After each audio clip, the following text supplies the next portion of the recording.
Hello everybody, and welcome back to our updates for Crusader Kings 3 Game of Thrones mod. Amazing, we have really cool stuff to be seen here. This is about hatching and cradling dragon eggs. Oh, we're in it, guys. Dragon eggs, it's so close. We have the dragons coming in. So, the anatomy of a dragon's portrait, even what makes dragons unique in type and personality. Okay, so if you remember my overview of the trailer, we went through what their traits could mean, and in the previous dev diary as well. If you're bringing them back in dragon lore for nearly 100 years, as seen in the main series of books and our current bookmarks, dragons have been believed to be extinct. All that remains are dragon bones, eggs, and numerous written accounts. From the eyes of your average ruler, you must read over these accounts to your best judgment. To bring dragons back, one must undergo the dangerous ritual known as hatching ceremony. Okay, so a little bit like Crusader Kings 2 Game of Thrones mod, where you have to go to different places to get dragon lore. I wonder if it will be applied to the activity mechanics in tours and tournaments. To start your adventure into hatching, you must select an egg and then choose where you want to hatch the dragon egg. Okay, so it's an activity. Yeah, planning activity, dragon egg hatching.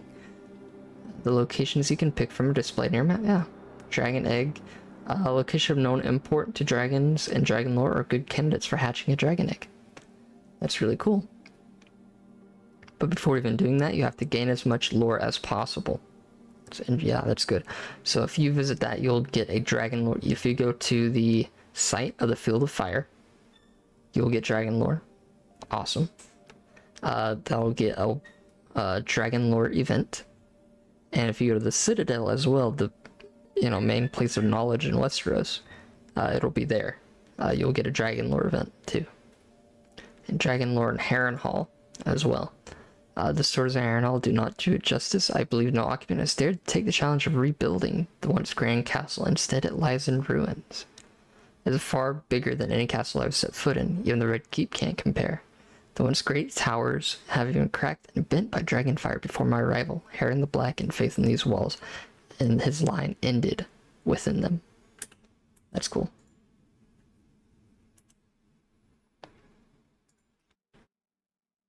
And then we have, once you've chosen the dragon egg that you want to hatch, you face the most challenging part, the hatching ceremony. Ooh, esoteric dragon hatching. That's gonna be really cool. We have knowledge hatching, which is going to probably be based off the scientific, going to get in dragon lore and stuff. Esoteric hatching relies on the character's belief in faith and magic, maybe, using both ritual and help from the faithful to bring the dragon to life. Ooh, that's gonna be cool. That's some good RP right there. Next, you get to select who you want to bring with you: close family, and Kingsguard, extended family. I'm sure you get more prestige if you bring more people, right? After that is the second most important choice, selecting the method. Okay, so sacrifice, animal, human, Valyrian steel, own blood, wildfire, burn them all. You guys see that? Is that a hint that maybe there's going to be an event in Robert's Rebellion where Aerys, the Mad King, could hatch a dragon egg if you did everything right whenever he is about to blow up King's Landing? Now that would be really cool. You use wildfire as a catalyst for the hatching. Okay. And the ceremony there, my guests have arrived. Okay. And then you'll be prepping the dragon eggs. This is during the 9 Penny Kings right here. There's egg. And then the ceremony, when the ceremony is a little meme here, the choice remains available until the very moment of hatching, where you can just end it like, oh, I quit. You never know if you have unleashed dragons anew in the next moment or complicated risk. Yes, your whole family can be wiped out if you try to hatch a dragon egg, which would destroy your run. But that'd be so cool if that happened too. Someone with Valyrian blood will have more chances. Okay. And okay, should you succeed, the newborn dragon shall be born. The dragons shall return to this world. If you fail, the consequences must be dire for everybody. And yeah, you heard me right. The activity has 2 intents. Wait, okay, hold on. Or if you wanted to, okay, you can end yourself by hatching a dragon egg. Funny thing that is, if you fail in your attempt, you actually hatch a dragon, you'll get 2 levels of the stress event. Huh. That's really cool. Oh, and there he is. There's Onion the dragon. Oh, that's so cool. Or the alternative. Oh, okay. 80% chance it gets destroyed. Nothing happens. You gain the trait Maimed. You gain the trait Burned. You gain the trait Maimed again. 40% chance you die. Okay. Hatching ceremony is possible to do once the dragon is back in the world. And living, not every egg will hatch a natural way. There's in fact non-Valyrians that will need to take part in this dangerous procedure to be able to cradle dragon eggs in the future. And now we have cradling dragon eggs. Okay. Yeah, in the lore, they gave their child dragons in the crib. And if the dragon egg hatched, then it would be like a good sign for the family, for the heir, if you hatched a dragon egg there. Okay, to start cradling as an egg, you just right-click, give child dragon egg. Okay. So basically it's like an artifact type situation. What is dragon blood? Don't worry about it, we'll explain it. Pass the cradling ceremony. Okay. So you could spend time with the dragon egg. Decide to spend time with your dragon egg. You can hear it whisper. Believe in the signs, or readjust the egg back to its nest and try to forget about it.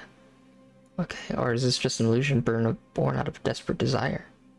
Okay, random events if you try to spend time with your dragon egg. I'm sure you can go crazy with it. Every year there is a growing chance based on your bond with the egg, it will hatch. Oh, there's also a chance that after 10 years of not hatching, the egg will end up as a dud, forcing you to hatch the egg via ceremony. Okay, so what you want to do is spend time with the dragon egg, and you'll have chances for it to hatch. Okay, that's really cool. And dragon blood. Okay, good. This used to be a sub-mod in Crusader Kings 2 Game of Thrones, but now they make it a rule set where a Valyrian blood, dragon blood, could have it. Personally, I prefer like dragon blood, personally, but I feel like to have the game be more fun, if you're playing whoever, you allow anybody to have it, right? Allow anybody to hatch the dragon. But if you're trying to play Targaryen Run 3, you probably want to do Valyrians and dragon blood only. You want some random peasant from a Shai to steal your dragon. And then the dragon can die, and it can lay eggs, which is really cool. I'm a big fan of that. Laid 4 dragon eggs in total, dang. 30% chance that your dragon left at least 2 eggs before their passing. Okay, so that's dragon egg hatching. Let's look at more. Okay, so this is dragon pits. Okay, really, really cool. Dragon pits and dragon keepers. Wow. Hello. Dylan works on the script here. Wow, that's cool. I always love whenever new people show up and talk about their work. I love this team. They're really, really cool.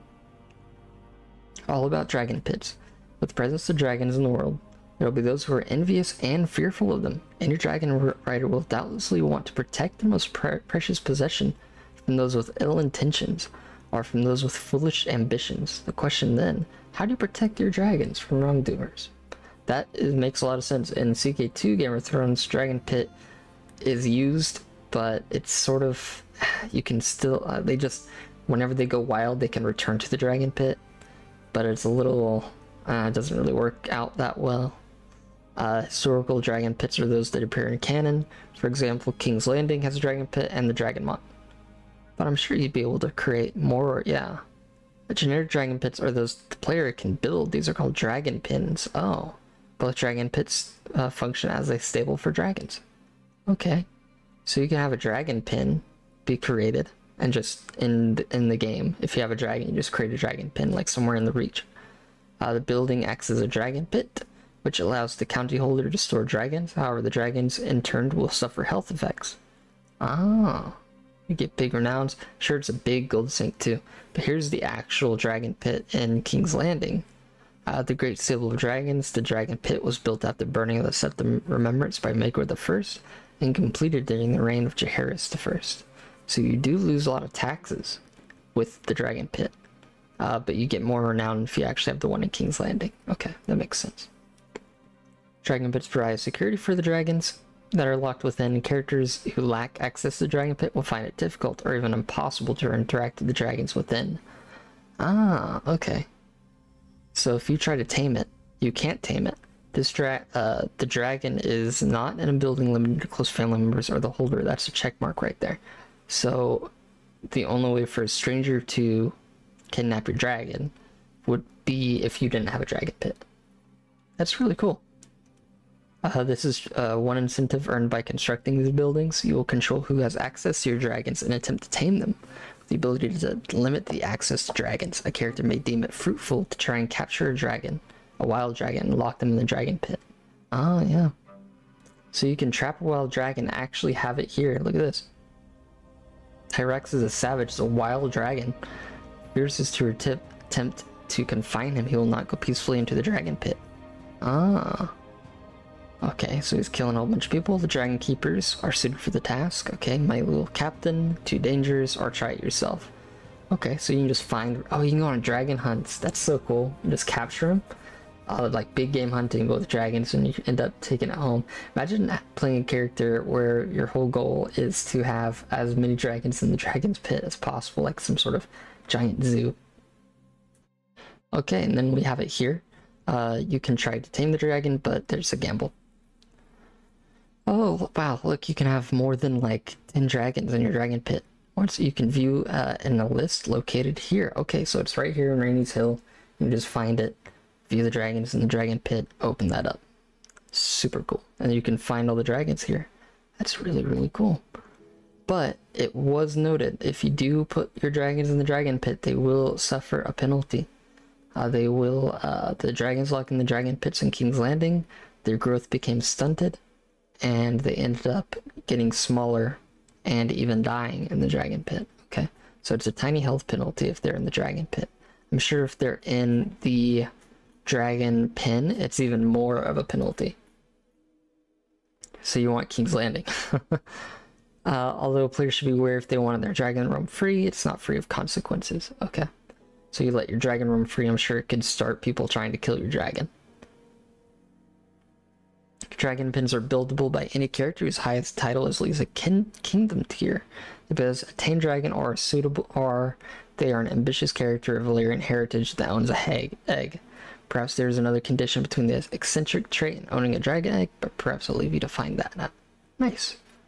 King's Landing Dragon Pit is way better.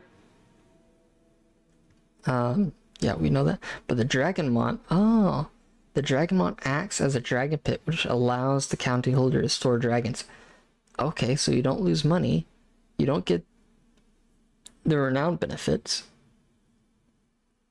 And they also are not locked in there. They don't get the health benefits. So that makes Dragonstone really useful. If you can't get King's Landing, try to get the Dragonstone, because you won't get the health benefit of the dragons locked in a dragon pit. Yeah, do not suffer the dragon pits as locked within. Do not suffer the dragons locked in artificial pits too. Okay. And oh, you can have laws. Oh, that's so cool. Dragon Tamer laws. Yes, that's a submod in Crusader Kings 2 Game of Thrones. I'm glad they're implementing it here. Perhaps you're truly mad. Open the door to everybody. Slaver dragon pet access. You can give it to everybody. House only, dynasty only. That's cool. So that's like brother, sister, mother, father, uncle, aunt. And then house only is your entire house, and then dynasty is all the bastards of your house and everyone. I would probably keep it as dynasty only. I think that'd be fun. Cause more civil war there.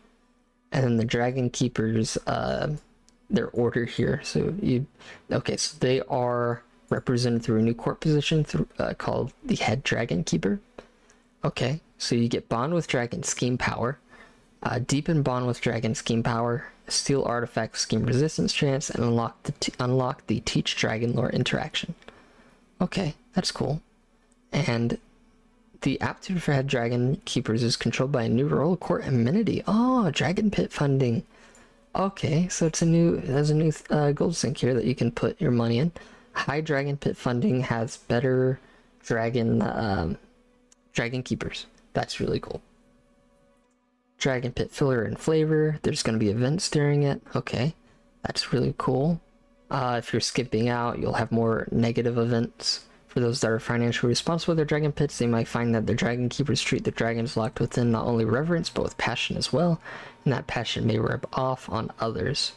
Okay, so they can call a nickname for the dragon, increase the funding, they could discover one of your children is interested in dragons, so your kid will probably have more chances to tame a dragon if they become interested. That's really cool. I really love the dragon keepers stuff here, the court amenities, the dragon keepers, the law. Oh my gosh, this is awesome. You think that they would just have dragons just have dragons, but they're actually like doing more laws into it. Dragon pits are super special. You can tell they put a lot of thought into this. Alright guys, now let's talk about the next update they're going to do for this mod. Not only are we getting dragons, but we're getting something else. That's right guys, I called it in the dev diary the trailer for the dragon update. We are getting the Rogue Prince's bookmark. Isn't that awesome? So cool. So we're getting, right before the Dance with Dragons, we're getting where Daemon Targaryen, the Rogue Prince, has basically gone out and tried to conquer the Stepstones, and maybe even the Triarchy. So this is going to be really cool. Prince Daemon rides Caraxes against Crabfeeder, intent on proving himself as the true dragon of House Targaryen. Yep, right after the second son was born, right after Aegon, the second child, Aegon was born, he's like, screw it, I'm so gonna be gone in line of succession, I'm gonna go do something for myself. And he's gonna go conquer the Stepstones and become king of the Narrow Sea. Really cool. Prince Daemon is a super interesting character. I had a series about him in Crusader Kings 2 Game of Thrones. He is one of my favorite characters in the Song of Ice and Fire, of how wild he is and how almost a spitting image is Aemond One Eye, his nephew, is to him as well. There's a big climactic ending between the Rogue Prince and that. Super cool. Viserys is kind of weak. He's sort of just allowing his people to get the best of him. He's like, hey, I mean, actually in the books is a lot more savage. Someone tries to say like, hey, your daughter shouldn't be put on the throne, and he rips, he has him get his like tongue ripped out, I'm pretty sure, in the books. They make him super nice in the show, which I think is good. I think they did him pretty well in the show. So if you guys are hyped for the House of the Dragon Season 2, or just House of the Dragon in general, this is the prequel to the House of the Dragon. And ah man, Caraxes is so cool. Like he's such a cool dragon.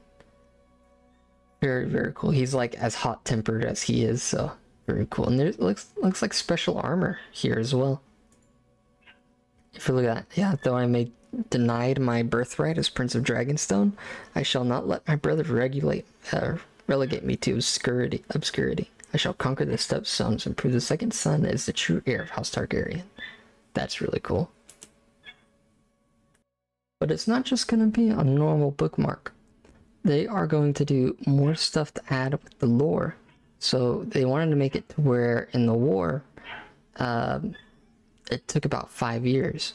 In CK3 Game of Thrones, if you recall, you can just use your dragon, just blow everything up and just conquer the Essos, right? Pretty easy, pretty simple.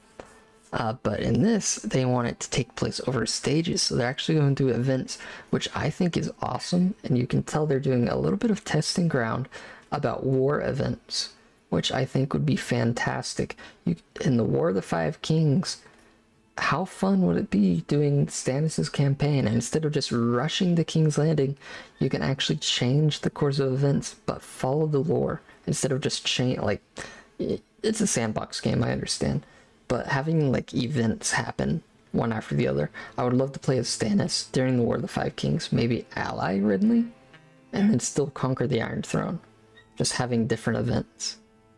I think that would be really cool. But you would be taking the first 3 daughters, then they will appoint an admiral. The Triarchy will appoint somebody like into the stepstones, the first stepstones here. Like you attack Skull Tides, you take it. They're like, oh, we need to put more troops here in the first stepstones, so you have to fight the first stepstones or something like that. If he should be victorious in the first war, the Triarchy will make more active role in trying to unseat him and join the war. In canon, he would win this conflict and crown himself the Narrow Sea, and then be beset by Dorne and the Triarchy. Just as in canon, he can choose to abandon the stepstones at this point. However, should he win, various options open up. Look at this. If you win, you can conquer the Triarchy, which is usually what most people do in CK2 Game of Thrones, or straight up claim the Iron Throne. Say Viserys dies or something, and there's a civil war, and you're like, you know what, I'm gonna take it myself. Or you become a paramount of the Seven Kingdoms, or you rule the stepstones, or just go back home, which I think is interesting because this is what he did in lore here. He just ended up just going back to his brother, which I thought was super interesting. I thought I think he matured a little bit more, and during his wars, and he realized his brother mattered more to him. Also, he hated Otto Hightower, so he probably wanted him back at court, so he wouldn't be corrupted by his new hand of the king. And then we have the Sea Snake, one of the best characters in all of A Song of Ice and Fire. He's having an awful time trying to wed his daughter to one of the Sea Lord of Braavos' people here. Now, I think it's interesting that Braavos is mentioned a lot in this part. Are we getting, whenever we saw their teaser during the ModCon, you could see them working on Braavos. Are we getting Braavos soon? I would say we're getting Braavos in either an update right before the dragons or immediately after, like maybe a month or two after. That's what I say. But they'll probably do more updates. So basically, Corlys the Sea Snake is having issues with trying to support Daemon and his daughter, which I think is a really interesting start date. A lot of people love Corlys. If you want to have another reason to play Valyrian, I know people love to play as Valyrian, so here's another reason to play as Valyrian, the best Valyrian out there, actually. And then King Viserys, everything's a stressful decision. I love it. That was his whole character, was just stress. In fact, if you're playing Viserys and you're not at level 3 stress the entire time and having a stress break every year, you're playing it wrong. That's what I say. It would be good RP to constantly be in stress. Chief among these is the question of succession. Yep, what he should have done is marry them. And they could have had like a joint king and queen situation here. That's what he should have done. But he's a stubborn man, and he already made people swear fealty to Princess Rhaenyra. So yeah, it's an issue. Yeah, and then he's gonna have Aegon, and yeah, they definitely should have had like a co-rulership here. The Rhaenyra is but a girl at the start of the bookmark. Immature Rhaenyra will surely grow up to be a dragon rider, and if her infant brother is not, she may not take kindly to being sidelined. It all depends on what or if this happens. It's very true. The prince returns a king, and if Prince Daemon does abandon the stepstones, you're playing as King Viserys. If he swears fealty, he should want a prize to the kingdom must be paid for. This pretty much hints, I think he's gonna demand Princess Rhaenyra to be married to him. I think that's what he would ask if he comes back. That's my opinion. I don't really know what he would ask though. And then you could play as the crab feeder, which is awesome.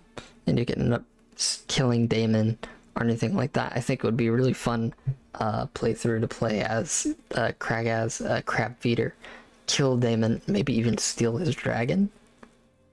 I'm not sure. And if you fight him, if you destroy Prince Daemon and conquer him, you can steal the stepstones and become the king of the stepstones. Maybe even attack the Triarchy. Really, really cool. His portrait has not been made yet since the changing appearance. I'm sure they're going to give him really, really cool armor or something. If not, it's fine. We have dragons. I'm not going to complain too much. Ooh, excuse me. A little teaser here. We hope this bookmark offers sufficiently dynamic outcomes for everyone to enjoy. In addition to relatively calm outcome that happen in canon, there are a bunch of wilder outcomes possible, like Darksister being claimed by Kragus, Caraxes burning down King's Landing, or Rhaenyra going to war against her own father. Despite being a significantly smaller event than the dance, I feel proud of how it turned out overall, and I hope our players agree. I agree too.